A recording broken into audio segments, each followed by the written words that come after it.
qui nous permet d'être ici ce matin. Malgré le mauvais temps, je vous annonce la fin du monde. Il a plu quelques gouttes ce matin. Nous sommes vraiment à la fin du monde. Mais pour nous, on n'est pas dépaysés, on se sent chez nous. Je disais aux frères, si vous venez chez nous et que vous avez ce temps-là pendant 2 mois, parce que ça arrive, soit au bout de 8 jours, vous rentrez vite fait, ou alors on vous met dans un hôpital pour dépression nerveuse. Mais quand vous aurez un petit peu ce temps-là, vous saurez que chez Malière, là-haut, dans la Galilée du Nord, c'est comme ça très souvent. Voilà, cela dit, nous sommes heureux de nous retrouver encore ce matin autour de la parole de Dieu, dans la présence du Seigneur. Nous bénissons le Seigneur pour la réunion d'hier soir. Nous croyons qu'il y a eu vraiment une action du Saint-Esprit dans le cœur de plusieurs. Nous prions pour que cette action-là se poursuive et que Dieu puisse, en fonction de nos besoins, agir plus profondément encore dans nos vies à nous chrétiens. Ce matin, nous irons vraiment vers la nourriture très solide. Donc chacun va prendre en fonction de ses possibilités. Mon souhait, c'est que l'Esprit de Dieu puisse prendre de ce qui est à Jésus et nous le communique. Vous savez que ça fait partie du pentecôtisme biblique. Le pentecôtisme, ce n'est pas seulement le parler en langue. Je crois à cela de tout mon cœur. Mais ce serait vraiment restreindre l'action du Saint-Esprit. Le Saint-Esprit est en rapport direct avec la personne de Christ. Quand Jésus a annoncé l'autre consolateur qui viendrait après lui, il a dit, il vous conduira dans toute la vérité. Il vous instruira, il vous enseignera, il vous rappellera ce que je vous ai annoncé, il vous annoncera les choses à venir, il prendra de ce qui est à moi et il vous l'annoncera. Et nos églises ont besoin plus que jamais du ministère du Saint-Esprit. Si nous perdons la vie de l'Esprit, nous perdrons l'essentiel de ce que Dieu veut faire dans notre vie. Nous sommes dans cette période où c'est le Saint-Esprit qui est à l'œuvre. Il veut travailler en nous en manifestant le fruit qui est le caractère de Christ. Il veut communiquer à son Église les 9 dons surnaturels de l'Esprit. Ce matin, je ne veux pas être négatif, pessimiste, mais réaliste. Vous constatez comme moi la disparition des dons de l'Esprit dans nos églises. C'est une catastrophe et c'est un manque à gagner parce qu'il y a dans les dons de l'Esprit la puissance, la révélation, l'inspiration. J'aimerais bien un jour pouvoir vous parler sur les dons de l'Esprit, mais nous avons besoin de retrouver toutes ces richesses-là et je crois que Dieu veut agir puissamment dans nos cœurs. Je vous propose que nous nous recueillions quelques instants et nous allons demander à Dieu de bénir la lecture et la méditation de sa parole. Nous te bénissons et nous te rendons grâce, Seigneur, pour ce nouveau jour que tu as fait. Tu l'ajoutes à notre vie. Ne permets pas que nous le gaspillions. Apprends-nous à bien compter nos jours, afin que nous appliquions notre cœur à la sagesse. Je te bénis et je te rends grâce, parce que toi, tu nous rends capables de racheter le temps. Les jours sont mauvais. Nous ne voulons pas être inconsidérés, mais comprendre quelle est ta volonté. Ce matin, Seigneur, je prie pour que tu bénisses la lecture de ta parole, la méditation de ta parole. Sois glorifié pour cette parole que tu nous as donnée. Elle restaure notre âme, elle éclaire nos yeux, elle rend sage l'ignorant. Je te bénis de ce qu'elle nous conduit dans la droiture, dans le chemin de la vérité. Seigneur, sans toi, nous ne pouvons rien faire. Nous ne pouvons pas même la moindre chose. Je te prie donc de m'accorder ta grâce pour apporter le message de ta parole ce matin.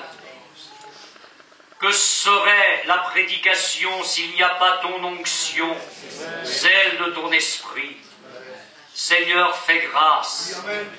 Fais grâce à ton peuple qui est venu là pour écouter ta parole.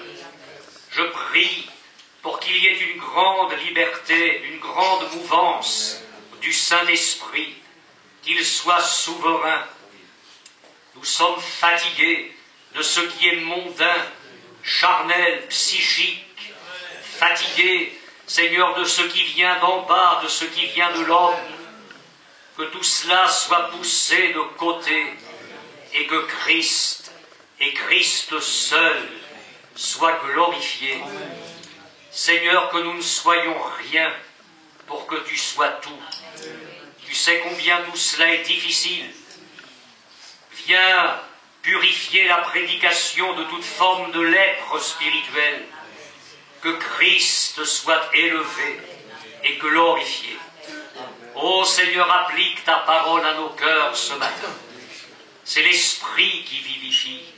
La chair ne sert de rien.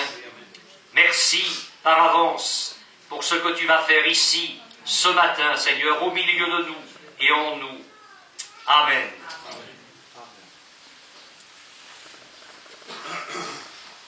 Je vais prendre le temps de lire avec vous, pour vous, si vous avez la parole de Dieu. Vous pouvez l'ouvrir dans le livre du Lévitique. C'est le 3e livre de la parole de Dieu, après la Genèse et l'Exode.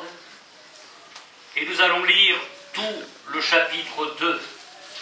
Et si vous n'avez pas la parole de Dieu,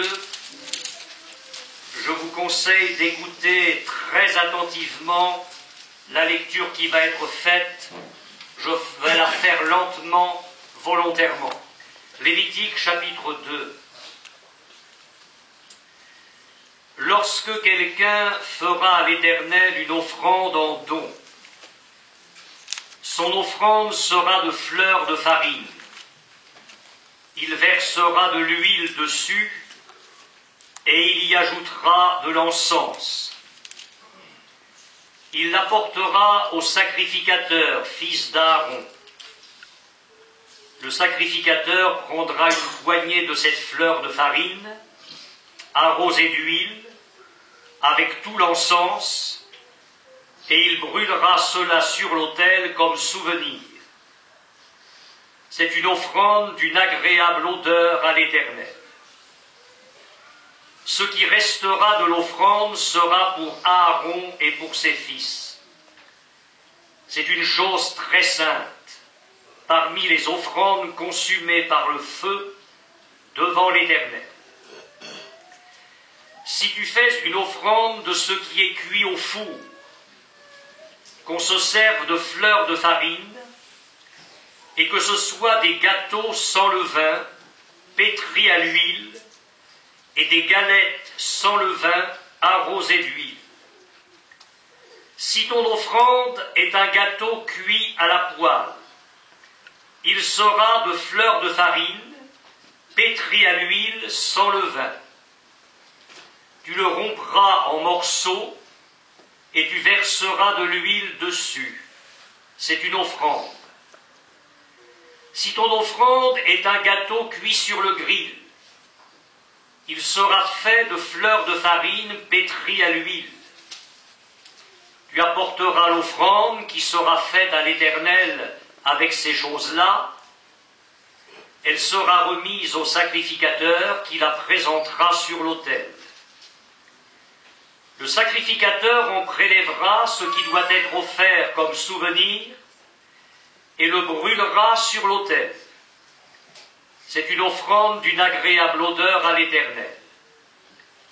Ce qui restera de l'offrande sera pour Aaron et pour ses fils. C'est une chose très sainte, parmi les offrandes consumées par le feu devant l'Éternel.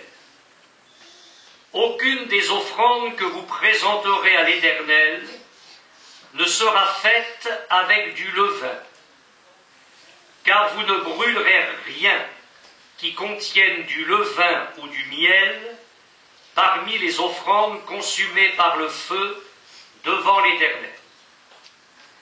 Vous pourrez en offrir à l'Éternel comme offrande des prémices, mais il n'en sera point présenté sur l'autel comme offrande d'une agréable odeur. Tu mettras du sel sur toutes tes offrandes. Tu ne laisseras point ton offrande manquer de sel, signe de l'alliance de ton Dieu. Sur toutes tes offrandes, tu mettras du sel. Si tu fais à l'Éternel une offrande des prémices, tu présenteras des épis nouveaux, rôtis au feu et broyés, comme offrande de tes prémices. Tu verseras de l'huile dessus, et tu y ajouteras de l'encens. C'est une offrande.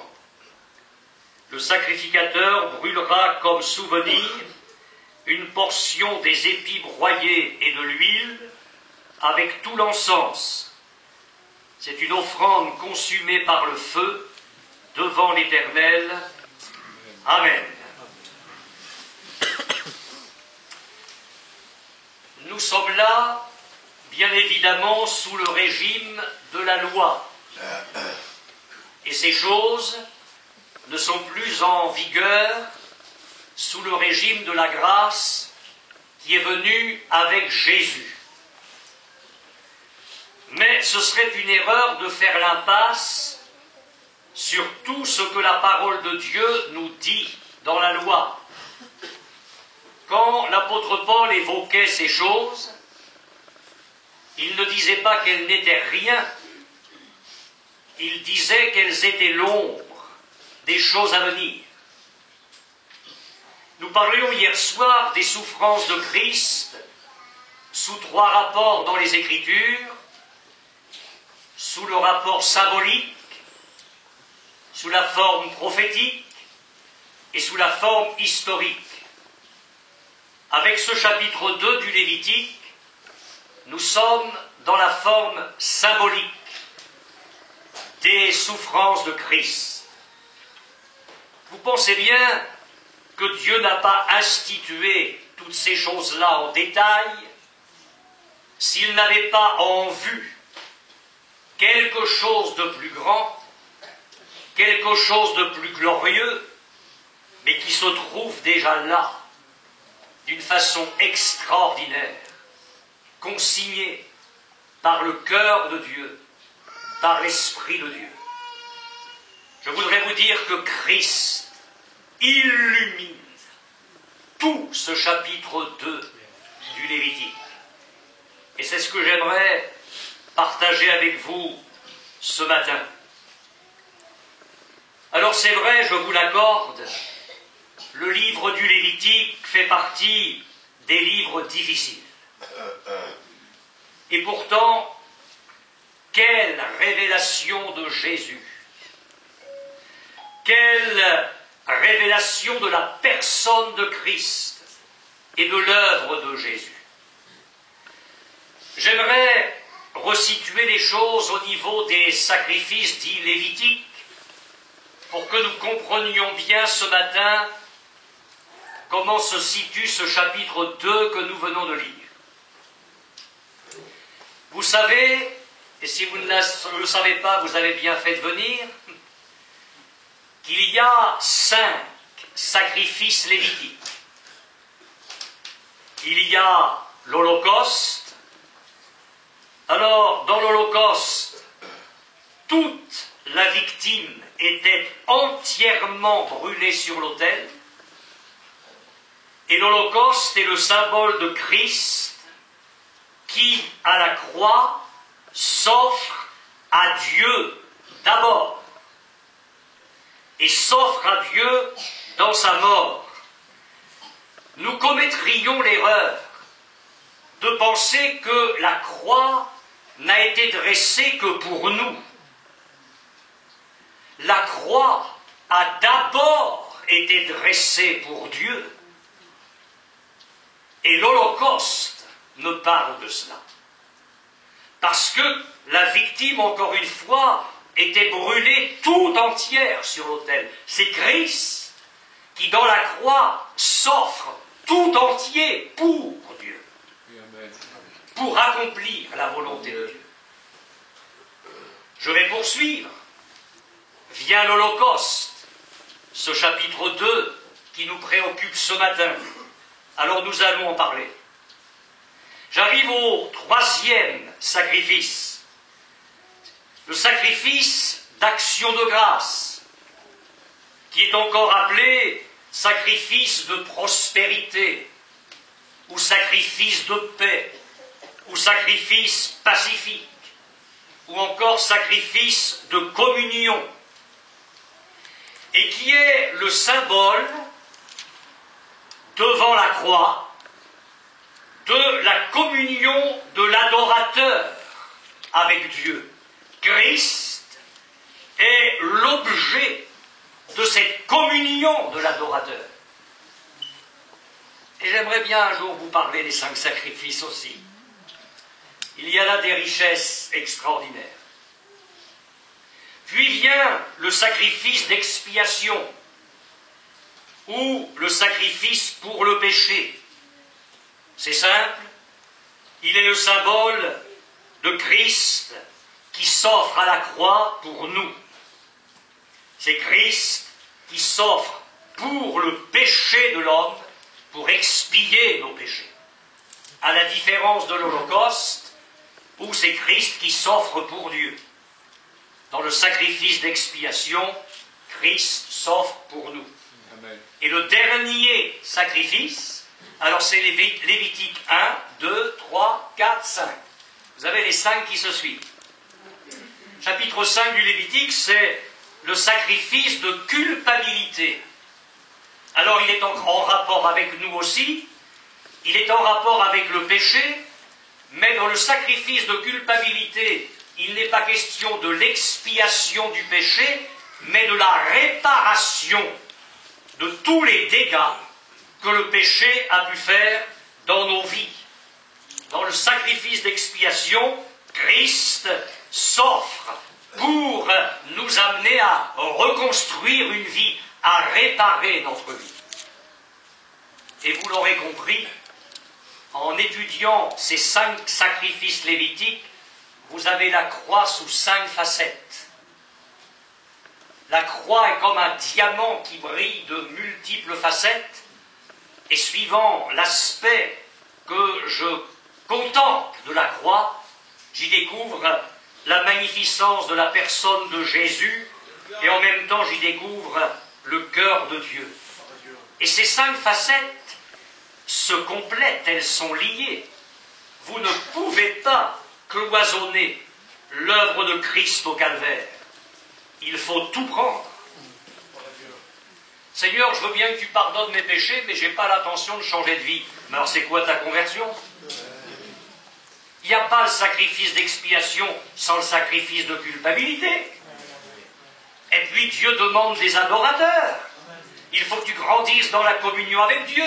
Donc tu ne peux pas séparer le sacrifice d'expiation du sacrifice d'action de grâce. Tout se tient dans l'œuvre de la croix. Comme nous comprenons l'auteur de l'Épître aux Hébreux qui dit « Comment échapperons-nous si nous négligeons un si grand salut ?» Un si grand salut. Alors, moi, si j'avais écrit la Bible, je serais parti dans Lévitique 1 du sacrifice d'expiation et de culpabilité, parce que ça commence par là. Ensuite, je serais passé au sacrifice de communion, d'action de grâce, puisque, étant réconcilié avec lui, je commence à l'aimer, à l'adorer. Et puis, je serais arrivé à l'offrande, on va en parler, et enfin à l'Holocauste, où là, je découvre toute la puissance, l'amour de Dieu, à Christ qui vient pour Dieu. Comment ça se fait que ça part du du sacrifice de l'Holocauste, et puis tranquillement on arrive à l'expiation et à la culpabilité. Mais parce que c'est Dieu qui vient vers nous. Et quand tu approches là-haut le trône de Dieu, c'est la sainteté, c'est la perfection absolue, il n'y a pas là d'expiation possible, c'est la perfection. Alors, le message, il part de là-haut. Donc on part de Christ qui s'offre pour Dieu. Et puis on arrive à l'offrande, vous allez mieux comprendre pourquoi dans quelques minutes. Et puis la communion, l'action de grâce, et enfin l'expiation et la culpabilité. Juste une petite parenthèse, j'ai fait la même découverte quand on étudie le tabernacle. Parce que quand vous arrivez devant le tabernacle, il y a la porte du parvis, puis après vous avez l'autel des holocaustes, la cuve des reins, et puis l'autre porte qui vous fait entrer dans le lieu très saint, dans le lieu saint, pardon, alors l'autel des parfums, la table des pains de proposition, la lampe, enfin, on l'appelle à tort le chandelier, parce qu'il n'y avait pas de chandelle à l'époque, enfin, employons le mot, chandelier, et enfin la porte nous permettant d'entrer dans le lieu très saint où il y a l'arche. Mais quand Dieu parle du tabernacle, on commence par le lieu très saint, l'arche, puis on avance comme ça, et on arrive jusqu'à l'Holocauste. Pourquoi? Et là encore, pour la même raison, parce que Dieu vient de son sanctuaire jusqu'à nous.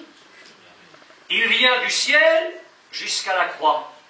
Par contre, quand l'être humain, lui, doit faire la démarche vers Dieu, il passe par l'autel des holocaustes, par la cuve, c'est la démarche inverse.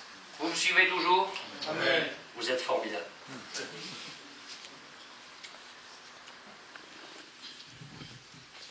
Pourquoi, parce qu'il y a d'autres raisons, pourquoi est-ce que dans l'ordre de ces sacrifices lévitiques, on part de l'Holocauste pour arriver à l'expiation et à la culpabilité? Je vais vous redire des choses très simples. Parce que la croix n'est pas un message humain, c'est un message divin. Et c'est pour ça qu'on n'y touche pas. On ne l'abîme pas. Et on le laisse à la place qu'il occupe. Dans le message de Dieu et dans le cœur de Dieu. Qu'est-ce que c'est que cet évangile qu'on nous offre aujourd'hui, où la croix disparaît, où il n'y a plus Jésus dans la prédication, tous ces cantiques où il n'y a plus l'expiation, le sang? Qu'est-ce que c'est que cet évangile où il n'y a plus la dénonciation du péché, la nécessité de la repentance? C'est un message divin. On ne devrait pas y toucher, mais le laisser intact et le proclamer avec force. Je n'ai voulu savoir parmi vous autre chose que Jésus-Christ et Jésus-Christ crucifié. L'expiation, la croix, n'est pas une œuvre humaine, c'est une œuvre divine. Nous ne pouvons pas nous sauver nous-mêmes. Le rachat de leur âme est cher, il n'aura jamais lieu. Et c'est parce que Dieu veut nous faire comprendre que nous ne pouvons pas nous sauver nous-mêmes, qu'il a mis cet ordre-là dans les sacrifices. Parce que le message part d'en haut, il vient du cœur de Dieu. Le salut ne vient pas d'en bas. Jamais nous ne le trouverons dans des systèmes religieux, ni même dans des systèmes évangéliques. Le salut ne peut venir par nos œuvres, nos efforts, nos promesses, nos résolutions, mais par la foi dans ce que Dieu a fait dans la personne de Jésus. Je dirais encore, avant de venir à l'offrande, parce que je vous sens impatient, ou très paisible en train de dormir,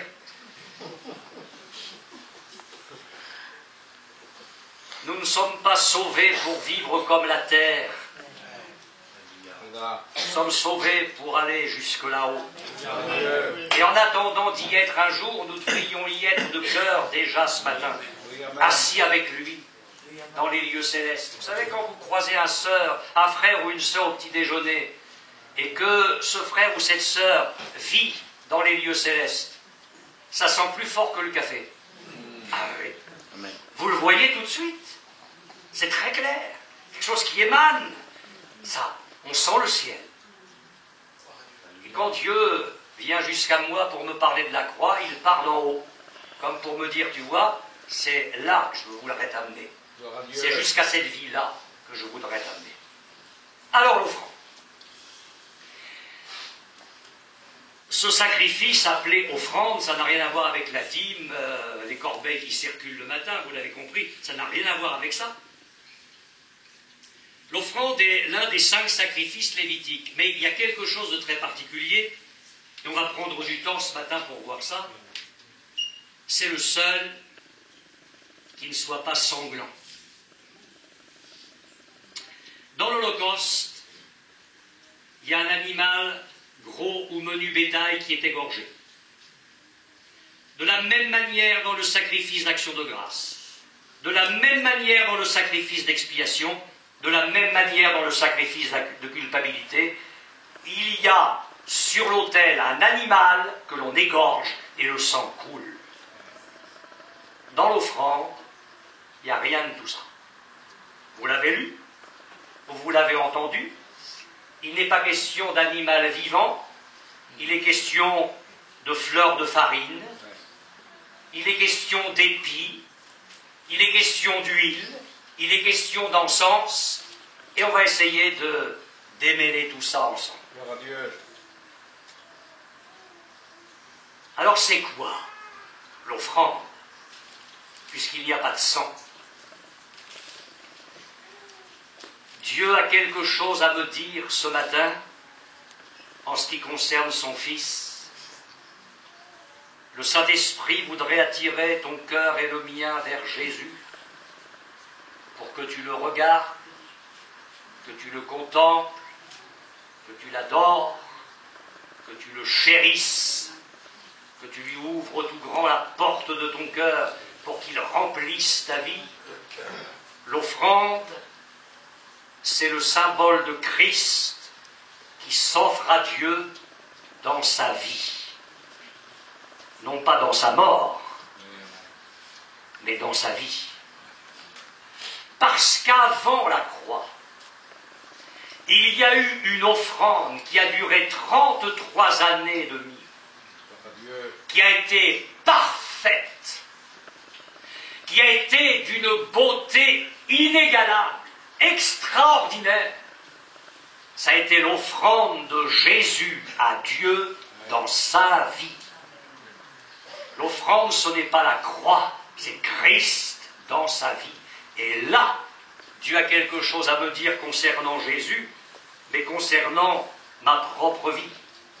L'offrande, ce sont les souffrances, puisqu'on parle de cela depuis hier soir.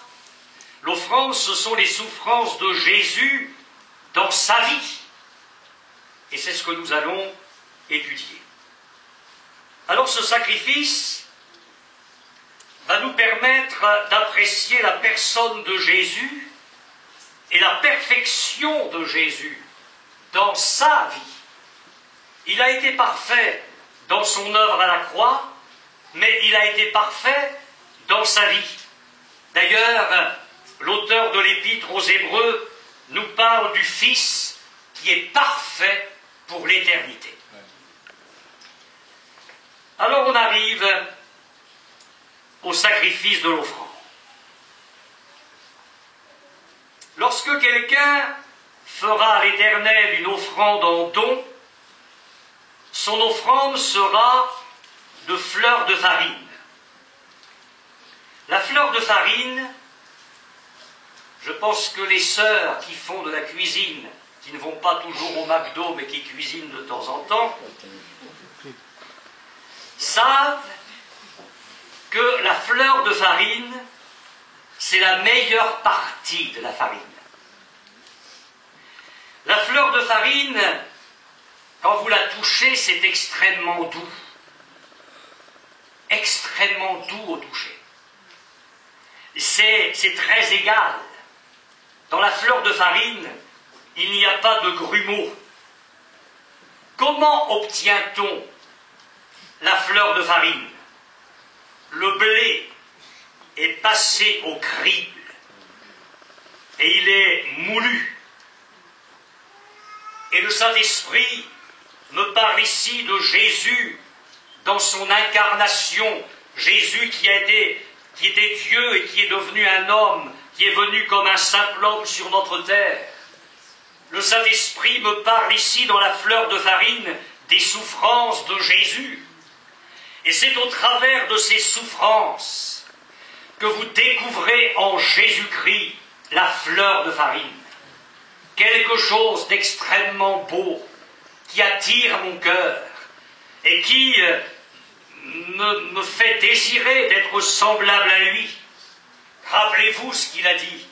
En vérité, je vous le dis, si le grain de blé qui est tombé en terre ne meurt, il reste seul. Mais le grain est tombé, il a été broyé, il a été moulu. Et quand tu regardes le Christ, et on va le faire ensemble ce matin, tu découvres la fleur de farine. Quelle douceur chez Jésus, quelle constance chez Jésus. Je vais le dire comme ça, aucun grumeau dans la personne de Christ. Une perfection, une douceur, on a envie de toucher ça. On a envie de manger ça. On va terminer avec ça ce matin. On a envie de manger ça. Douceur, finesse au toucher, qui me parle du caractère parfait, harmonieux de Jésus, oui, et d'une manière constante. Tu le regardes. On ne va pas dire depuis la crèche, parce qu'il y a des années de silence et d'ombre que l'on ignore. Prenons-le là, au Jourdain. Il sort du Jourdain et tu le suis jusqu'à l'ascension. Eh bien, Jésus suit sa route, sans s'écarter, en dépit des épreuves, en dépit des tentations, en dépit des trahisons, mais je ne vais pas empiéter sur les prochaines réunions. Mais Jésus en a subi, mais tu ne peux pas savoir. Et tu le suis, tu l'écoutes, tu le regardes, tu examines ses réactions, ses sentiments, ses pensées. Une beauté magnifique. La fleur de farine. C'est doux. C'est... On ne peut pas imaginer ce que c'est exactement. C'est la perfection divine. En Jésus, aucun défaut. Jamais. Aucune trace de péché. Qui de vous me convaincra de péché? A-t-il dit. Nulle trace de passion. En Jésus, aucune, jamais, jamais, aucune mauvaise pensée. Aucun mauvais sentiment. Aucune mauvaise action. Aucune mauvaise réaction. Aucune parole qui puisse être en dehors du caractère de Dieu. C'est la fleur de farine. C'est parfait. C'est parfait.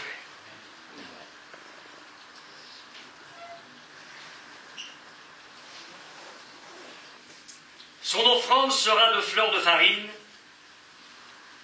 Il versera de l'huile dessus et il y ajoutera de l'encens. L'huile, je ne vais rien vous apprendre, c'est le symbole du Saint-Esprit. Et vous avez beau examiner, lire et relire le chapitre 2 du Lévitique, vous allez vous rendre compte que l'huile accompagnait toujours l'offrande, toujours. Il est impossible de séparer l'offrande de l'huile, il y avait toujours de l'huile. Et si vous avez prêté attention à la lecture, avec l'huile, il y a deux choses très intéressantes. Il y avait dans l'offrande ce qui était pétri à l'huile, et il y a ce qui était arrosé d'huile. Si on confectionnait des gâteaux, ils étaient pétris à l'huile, c'est-à-dire qu'on mettait l'huile avec la fleur de farine, on malaxait tout ça. Si on faisait des galettes, elles étaient arrosées d'huile. Il y a deux actions du Saint-Esprit dans notre Seigneur Jésus. Oui, amen. Pétri à l'huile, l'expression revient au verset 4, au verset 5 et au verset 7. Que dit l'ange à Marie? Le Saint-Esprit viendra sur toi. La puissance du Très-Haut te couvrira de son ombre.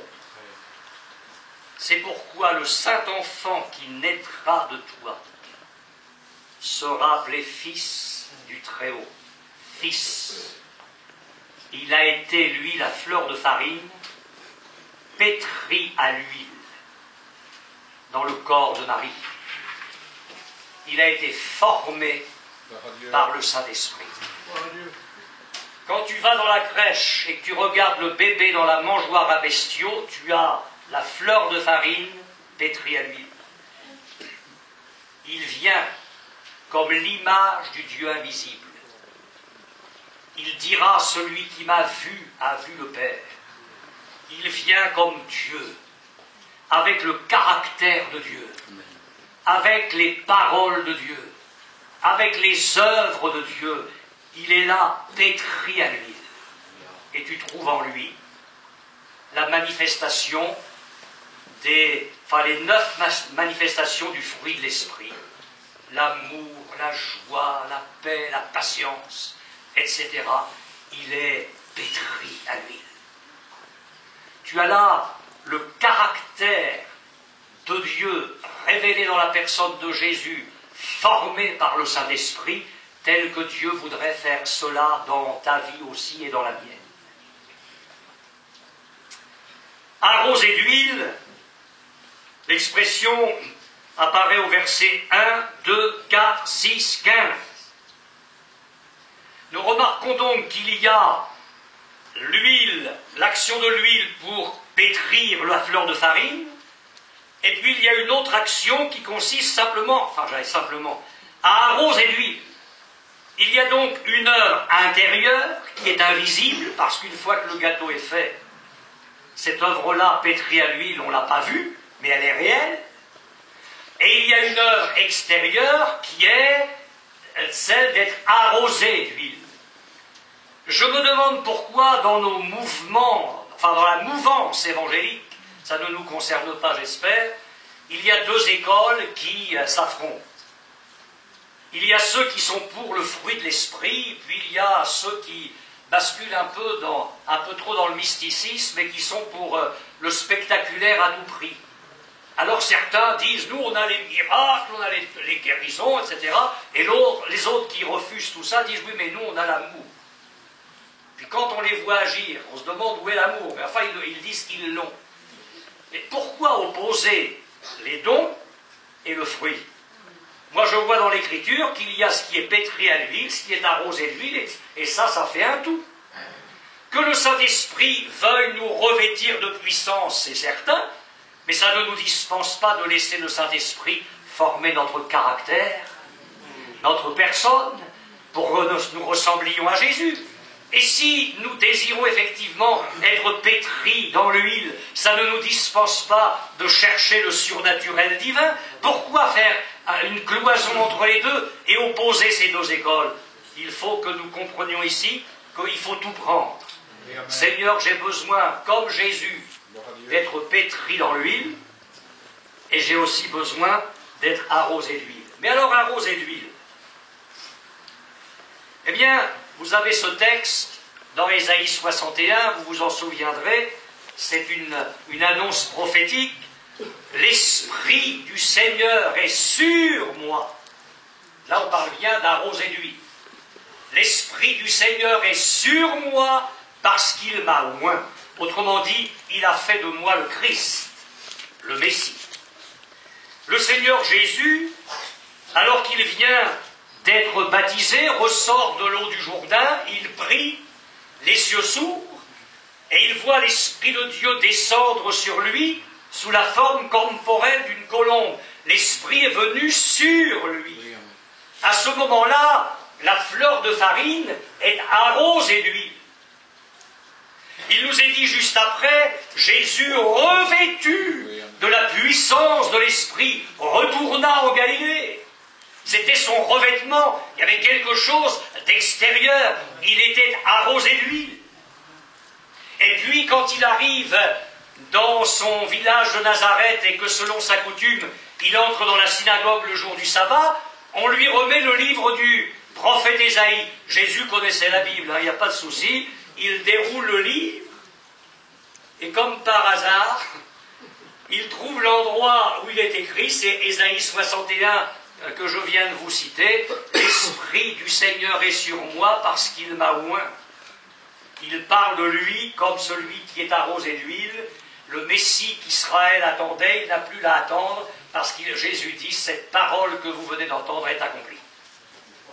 Ils ont devant eux la farine, arrosée d'huile. Pas seulement pétrie dans l'huile, mais arrosée d'huile.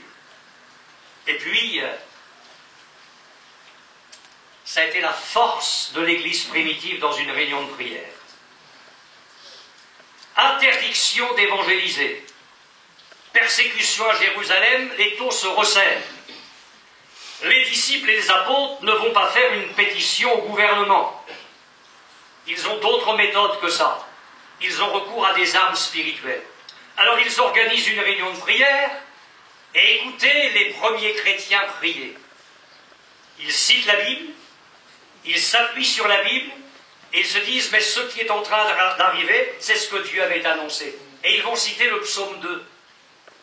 En effet, contre ton saint serviteur Jésus que tu as oint. Dans leurs difficultés, alors que ça chauffe, dans la réunion de prière, ils sont en train de porter les regards sur la farine arrosée d'huile. Contre ton saint serviteur Jésus que tu as oint. Alors ils y vont, de tout leur cœur. Ils disent à Dieu, pas question d'arrêter, donne à tes serviteurs d'annoncer ta parole avec assurance. Et étends ta main pour qu'au nom de ton saint serviteur Jésus, il y ait des guérisons, des miracles, des prodiges. Et Dieu, du haut de son ciel, regarde sur son trône et dit, ça, ce sont mes enfants. Ça, c'est une église de Pentecôte. Et Dieu dit, ça ressemble vraiment à la fleur de farine, ça. Alors on va l'arroser d'huile. À la fin de la réunion de prière, le lieu où ils étaient assemblés a tremblé, ça on s'en moque. Mais la parole de Dieu nous dit, ils furent tous remplis du Saint-Esprit. Ils avaient porté les regards sur la fleur de farine arrosée d'huile, ce qui était sur Jésus, ils l'ont reçu aussi. Tu ne pourras pas ressembler à Jésus en passant ta journée devant la télé. Tu vas ressembler à la télé. C'est aussi simple que ça. Ils sont abominables comme l'objet de leur adoration. C'est écrit dans la Bible, ça. Dis-moi ce que tu regardes, et je te dirai qui tu es. Mais par contre, si tu fixes tes regards sur la fleur de farine qui a été arrosée d'huile, tu vas devenir de la fleur de farine et Dieu va t'arroser d'huile. C'est ce qui s'est passé pour la première Église. C'est aussi simple que ça. Vous remarquez l'expression arroser d'huile. Moi j'ai l'impression quand je dis ça qu'il y a quand même une abondance. C'était pas une goutte, mais on arrosait d'huile. En parlant de Jésus, il est dit, celui que Dieu a envoyé, je vous le dis comme le texte grec le dit, celui que Dieu a envoyé parle les paroles de Dieu, parce que Dieu ne lui donne pas l'esprit avec mesure. Un rameau sortira du tronc d'Isaïe, un rejeton naîtra de ses racines, l'esprit de l'Éternel reposera sur lui. Esprit de conseil, de force, d'intelligence, de sagesse, de connaissance, de crainte de l'Éternel. Le Messie est là. La fleur de farine, arrosée d'huile. Et puis, Dieu dit, il y ajoutera de l'encens. Il n'y a pas d'odeur dans la fleur de farine. il n'y a pas d'odeur dans l'huile, ou très très très peu. Ce qui faisait que l'offrande, qui était déjà magnifique, mais ce qui faisait que l'offrande était d'une agréable odeur à l'Éternel, c'est l'encens qu'on y ajoutait et qu'on brûlait dessus. Et l'encens me parle de l'objet du ministère de Jésus, qui a été la recherche constante de la gloire de Dieu. En parlant de lui, il dit « Je ne cherche pas ma gloire ». Ce qui a fait un ministère agréable à Dieu, d'une agréable odeur, c'est dans la vie de Jésus le parfum de sainteté qui a été agréable à Dieu le Père et qui s'est dégagé constamment de la vie de Jésus dans tous les détails. Quel que soit, excusez-moi, l'endroit où Jésus a été brûlé par les pièges, les tentations, par les provocations des ennemis, par les suggestions du diable, Jésus est resté parfait. L'encens pouvait être brûlé, le parfum d'une agréable odeur montait jusque vers Dieu. Celui qui m'a envoyé est avec moi. Il ne m'a pas laissé seul. Il est toujours avec moi. Parce que je fais toujours ce qui lui est agréable. L'encens était là. Et le parfum d'une vie parfaitement agréable à Dieu montait constamment vers l'Éternel.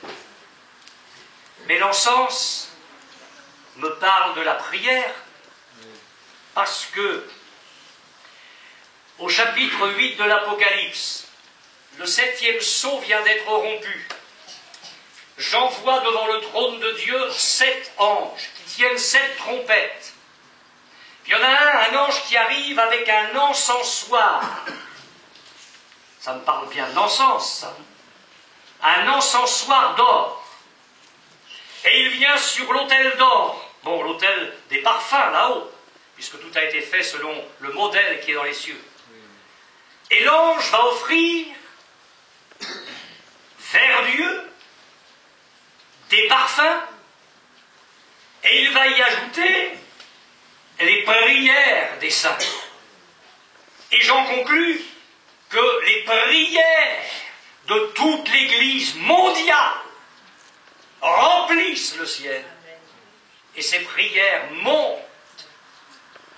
Je le dis comme ça parce qu'il y a cette expression-là dans la Bible, monte jusqu'aux narines du Seigneur, comme un parfum d'agréable odeur. Vous avez en mémoire la parole du psalmiste au psaume 141, que ma prière soit devant toi comme l'encens, et l'élévation de mes mains comme l'offrande du soir. Tu le regardes, c'est quand même Jésus. C'est quand même Jésus. Enfin, le soleil n'est pas levé, et en Israël, il se lève de bonne heure. Il n'est pas là. Alors on le cherche, mais où il est? Mais qu'est-ce qu'il fait? Qu'est-ce qu'il fait? Il prie. Il est à genoux, là, dans un lieu, tout seul, dans un coin. C'est déjà l'encens qui brûle. Et ton encens ce matin, elle était où, ma sœur? À quelle heure tu t'es levée? Tu ne peux pas déplacer les meubles et faire du bruit et parler jusqu'à 1h du matin et ne me dis pas que tu étais à 4h debout pour prier. Non, mais ça ne suffit pas que les moutons bêlent, il faut que ça suive. Parce que nos séminaires serviront à rien. On dira Amen, on a été bénis, on s'est réjoui. Ça veut dire quoi ça? On s'est réjoui. Et après? Et après? Si lui a eu besoin de prier avant que le soleil se lève, et tous les jours, comment tu crois que tu vas tenir? Et ces nuits de prière, ces nuits de prière, ces jeûnes, et ces moments où la foule était là emballée, admirée, ils étaient prêts à faire de lui un roi. Jésus a senti le danger, vite il est parti. Il est parti pour quoi faire? Il a dit aux disciples, traversez le lac. Traversez, moi je m'occupe de la foule. Il l'a renvoyé, et où il est? Tout seul sur la montagne, qu'est-ce qu'il fait? Il est là, j'ai nourri 25 000 personnes avec 5 pains. Non. Il prie.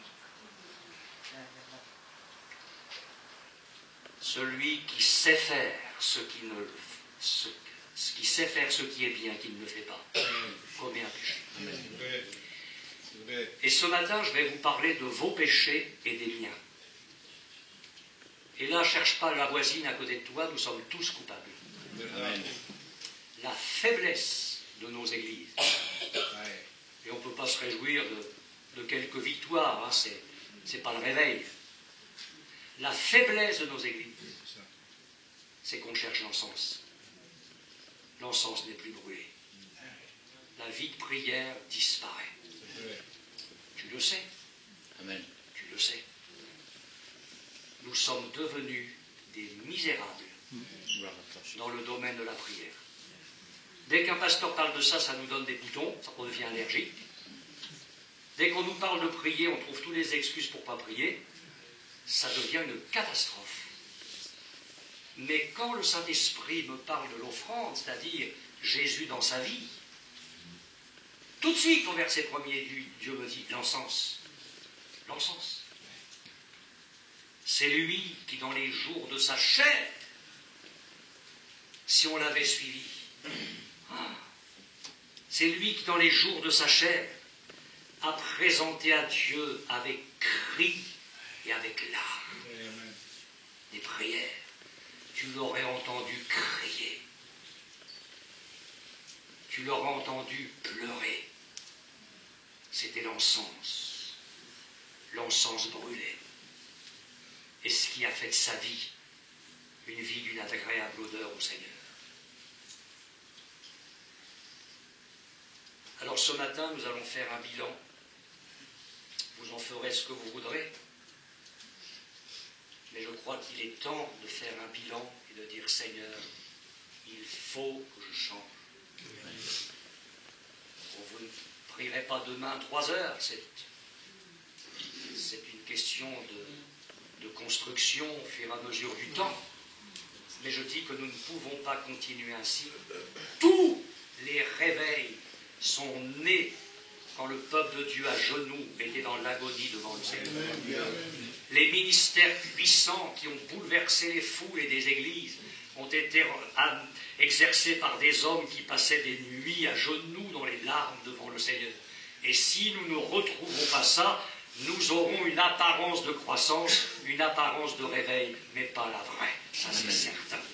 Dieu attire mon attention ce matin sur l'encens. Vous voulez aller un petit peu plus loin? Oui, on va prendre le menu complet. Hein. Parce que si on prend la recette simplement à moitié, on va rater le gâteau. Alors on va aller jusqu'au bout de la recette. Voilà qu'apparaît le sel. Verset 1. Non, pardon. Verset 13. Tu mettras du sel sur toutes tes offrandes. Tu ne laisseras point ton offrande manquer de sel. Alors on peut dire beaucoup de choses sur le sel. À partir du sel, on peut faire toute une prédication. Mais je vais relever seulement une chose, une des vertus du sel. C'est qu'il empêche la corruption. Quand on ne veut pas que quelque chose se corrompe, on met du sel. Il n'y a pas eu de place pour la corruption en Jésus. C'est une offrande, fleur de farine, pétrie à l'huile, arrosée d'huile, sans corruption, avec du sel. Et quel est le symbole du sel? Dieu le dit au verset 13, signe de l'alliance de ton Dieu. Sur toutes tes offrandes, Dieu le redit une deuxième fois, tu mettras du sel. Signe de l'alliance. Parce que quand Dieu a traité une alliance avec nous en Jésus-Christ, c'est une alliance avec un caractère permanent. L'alliance était éternelle. Regardez bien ce que Dieu dit par la bouche du prophète Ésaïe. Je le lis au chapitre si je ne me suis pas trompé de référence, c'est au chapitre 55, Dieu dit ceci, « Prêtez l'oreille et venez à moi, écoutez et votre âme vivra, je traiterai avec vous une alliance éternelle. » Dieu ne rompra jamais son alliance. Nous, on peut être infidèles, mais en ce qui concerne l'alliance de Dieu, elle est éternelle. Et l'auteur de l'Épître aux Hébreux nous dit que le Dieu de paix a ramené d'entre les morts le souverain pasteur des brebis par le sang d'une alliance éternelle. Béni soit Dieu pour le sel sur l'offrande. Ce matin, je peux m'approcher du Seigneur parce que je sais que son alliance avec moi, elle dure encore. Et elle sera encore pour demain et après-demain, et elle sera pour ma vie jusqu'à son dernier souffle. Alors, on continue la recette. Pas de levain. Ah ben alors là, on ne comprend plus. Là. On est en train de faire un bon gâteau, pas de levain. Ça va être tout plat. Ne t'occupe pas de ça. C'est la recette divine. Pas de levain. Alors, verset 11. Mais d'abord au verset 4, au verset 5, au verset 7. Pas de levain. Jamais. Dans l'offrande, jamais de levain. Jésus a parlé de 3 levains dans son enseignement. Gardez-vous du levain des pharisiens. L'hypocrisie. Bonjour frère, alléluia. Comme je suis content de te voir. Et le frère s'en va tout content, il dit ça type. Ça c'est le levain des pharisiens. L'hypocrisie. Tu souris devant et tu donnes le coup de couteau derrière. Tu parles devant, gentiment, et tu calomnies, tu salis derrière. Tu as un masque. C'est l'hypocrisie. Tu veux une vie agréable à Dieu? Pas de levain dans l'offrande. Maître, nous savons que tu es vrai. Tu enseignes la voie de Dieu selon la vérité, car tu ne regardes pas l'apparence des hommes. Jésus était vrai. C'était l'offrande parfaite, sans levain. Le deuxième levain, c'est le levain d'Hérode. Gardez-vous du levain d'Hérode. Hérode, c'est la mondanité, on sait la vie pourrie que cet homme menait. Et je ne peux pas avoir une vie agréable à Dieu si le monde est dans ma vie. Regarde la fleur de farine qui prie dans Jean 17. Je leur ai donné ta parole, le monde les a haïs, parce qu'ils ne sont pas du monde, comme moi, je ne suis pas du monde. Amen.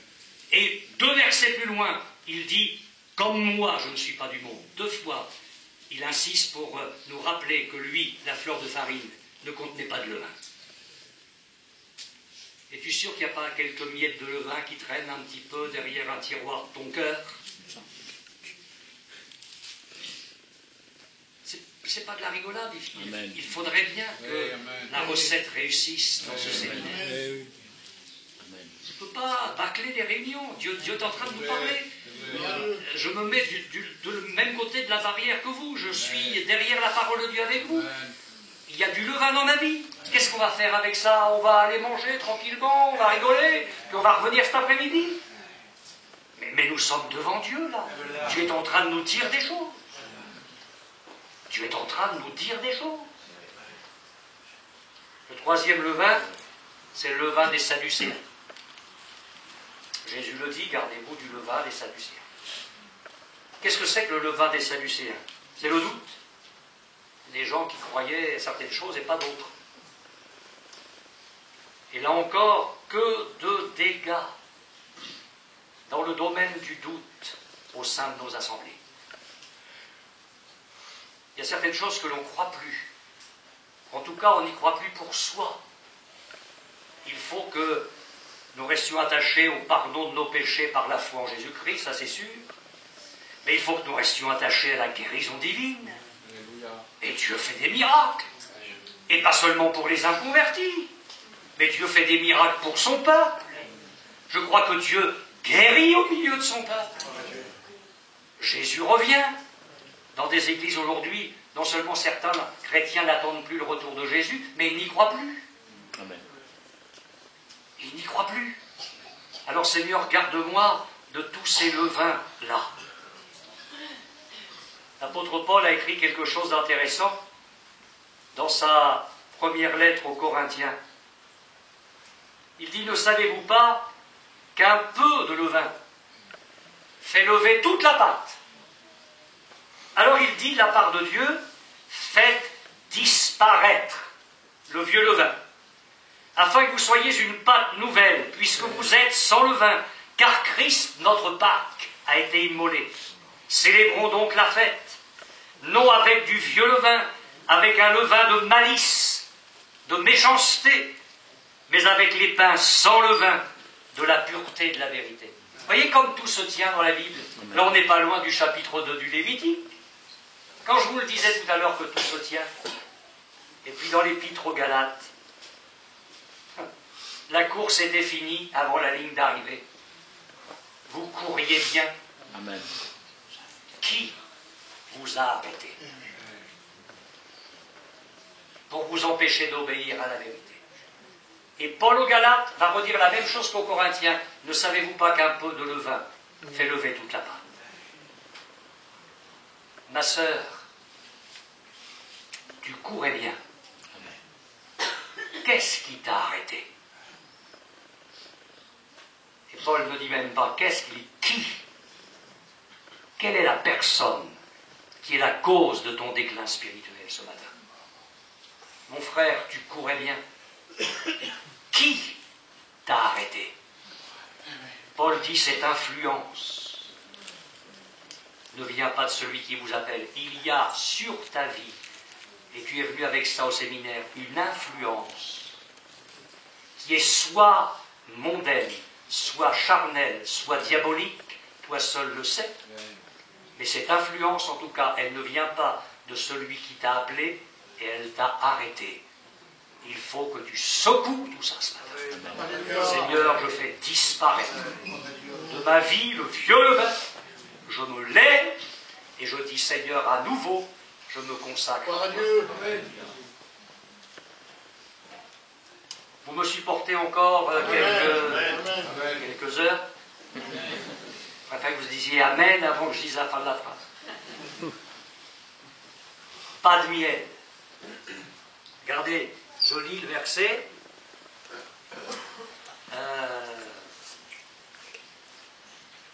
Vous ne brûlerez rien qui contienne du levain ou du miel. Ah, mais c'est dommage, Seigneur, le miel c'est bon.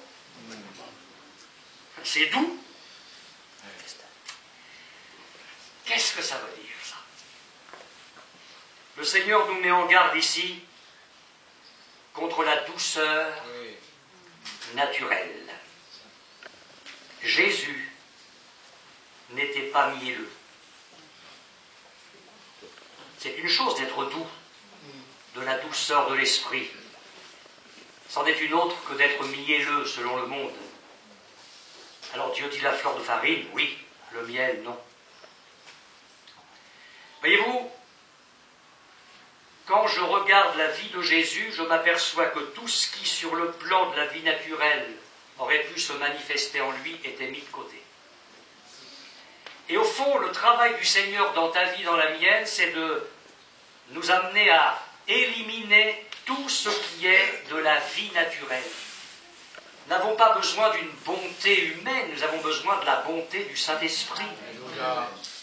Nous n'avons pas besoin d'un amour humain, nous avons besoin de l'amour de l'Esprit. Nous n'avons pas besoin d'une douceur comme le monde peut être capable de douceur.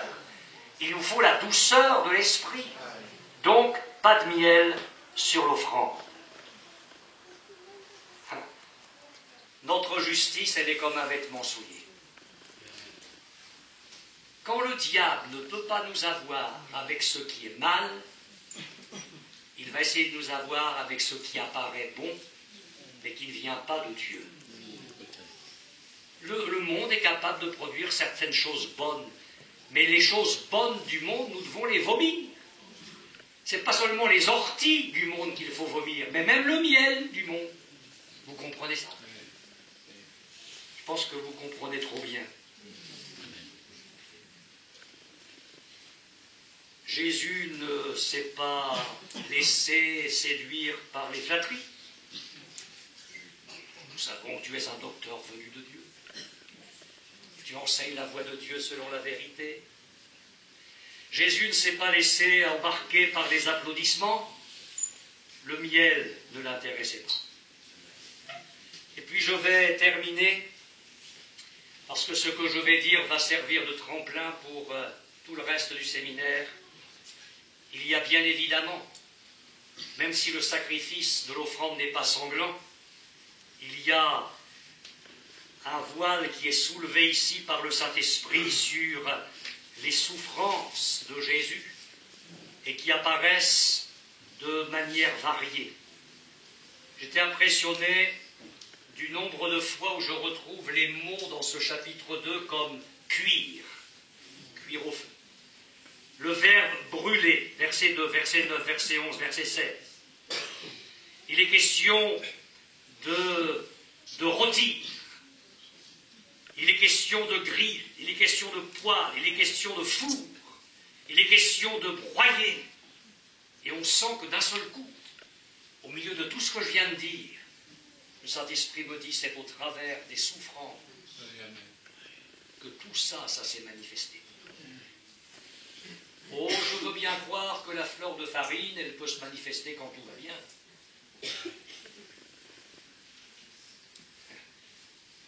Même s'il pleut. Alléluia, Seigneur, pour la pluie. Il y en a tellement qui voudraient en avoir. Mais non, un peu de pluie, subitement, là, on sent que...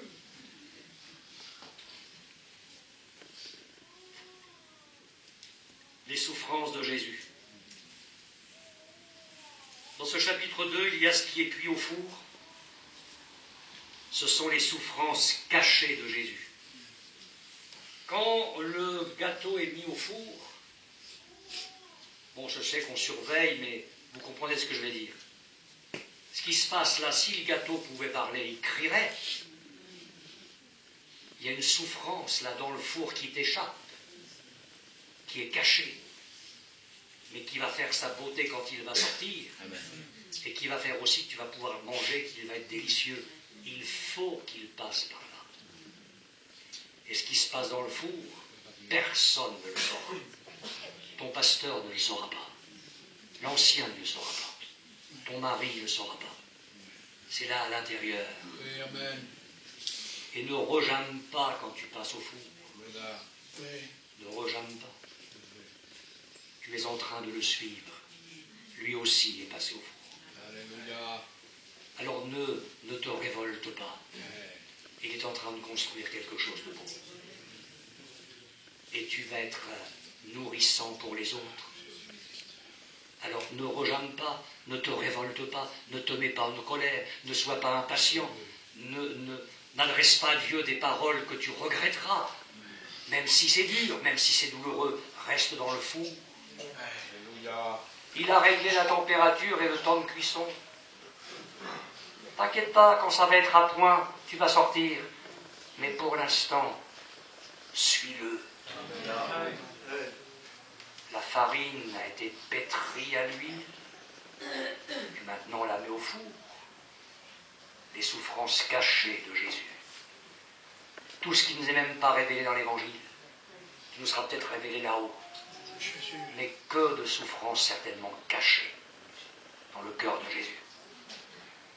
Puisqu'il y a ce qui était cuit à la poêle ou au grill. Là, ça se voit. Ah bah oui. Si tu mets une galette sur un grill, ça, tout le monde le voit. Pensez au barbecue, les frères, ça va vous aider. On voit. Ça, ce sont les souffrances visibles de Jésus. Il y en a plein les pages dans l'Évangile. On va partager tout ça ensemble. Vous allez voir tout le bien que ça va nous faire. C'est formidable, c'est du tonus pour notre vie. Donc il y a ce que Jésus a souffert intérieurement et il y a ce qu'il a souffert extérieurement. Voyez-vous, et j'en ai terminé pour ce matin, à la croix, Jésus s'offre pour Dieu. Dans sa mort, c'est l'Holocauste. Dans l'offrande, Jésus s'offre à Dieu et il souffre dans sa vie pour Dieu, mais dans sa vie, pas dans sa mort, dans sa vie. Que ce soit dans sa vie, que ce soit dans sa mort, Christ a été parfait. Soit que nous vivions, soit que nous mourions, nous sommes au Seigneur. Amen. Je sais de toute manière, dit Paul, que Christ sera glorifié, soit par ma vie, soit par ma mort. Que ce soit l'Holocauste ou que ce soit l'offrande, il faut que Christ soit vu en moi. Ce Jésus-là, tu le connais comme ça. Tu le connais comme ça. Et je le connais comme ça. À notre honte, je vais désirer rejeter toute chose et considérer toute chose comme de la boue, afin de gagner Christ. Mais qu'est-ce qui pourrait intéresser d'autres que Christ? C'est vers lui que tu vas.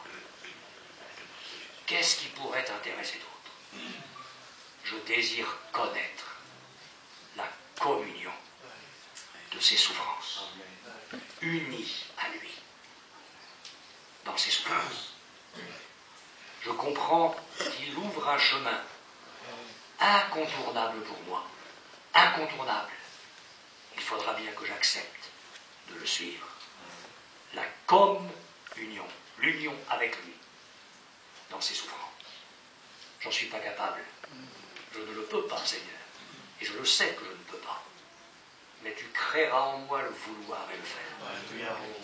Et quand je vais être tenté de lâcher, de jeter le manche après la cognée, quand je vais être tenté d'abandonner, de me décourager, ne m'abandonne pas. Saisis ma main pour que je tienne jusqu'au bout. Nous allons nous recueillir et prier le Seigneur ensemble.